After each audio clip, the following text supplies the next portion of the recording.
সরাসরি চলে যাব সংসদে। প্রিয়ঙ্কা গান্ধী ব্যালটে এবার ভোট চাই আর ইভিএম নয়, দুধ কা দুধ পানি কা পানি। কি বলছে দেখুন। आप भी बैलेट पे चुनाव कर लीजिए, वीडियो फुटेज। आप भी बैलेट पे चुनाव कर लीजिए,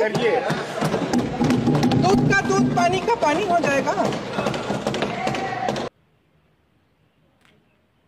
আপনারা দেখতে পেলেন দর্শক বন্ধুগণ, সংসদে অর্থাৎ অনাডার কংগ্রেসের সাংসদ তিনি প্রিয়ঙ্কা গান্ধী সরাসরি লোকসভার শীতকালীন অধিবেশনে তিনি কার্যত এবার ফের কিন্তু বিজেপির দিকে কিন্তু তিনি অভিযোগ করলেন যে দুধ কা দুধ পানি কা পানি, কেননা এবার ব্যালটে যদি ভোট হয় কিনা তাহলে বিজেপি হারবে না জয় হবে, সেটাই ভাগ্য নির্ধারণ করে দিলেন। একেবারে শীতকালীন অধিবেশনে কংগ্রেসের একেবারে বলাই যেতে পারে যিনি প্রিয়ঙ্কা গান্ধী অনাডার সাংসদ, তিনি এক প্রকারের জয় কিন্তু নিশ্চিন্তে বলা যেতে পারে।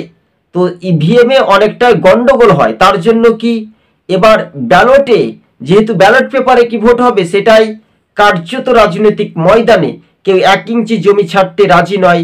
সেই রকম লোকসভার বিরোধী দলের নেতা রাহুল গান্ধীর সামনে তার বোন একেবারে যে বক্তব্য দিয়ে ফের কিন্তু বিজেপির দিকে এবং স্পিকারের দিকে চ্যালেঞ্জ ছুড়ে দিয়ে এই কথাটি বললেন, দুধ কা দুধ পানি কা পানি। দর্শক বন্ধুগণ, আজকে আমরা যেহেতু এই প্রতিবেদনের মূল অংশ কিছু তথ্য বিশ্লেষণ করে কিছুটা তথ্য প্রমাণ দিয়ে আপনাদের সঙ্গে বোঝানোর চেষ্টা করছি, সেগুলো মনোযোগ দিয়ে ভালো করে বোঝার চেষ্টা করবেন।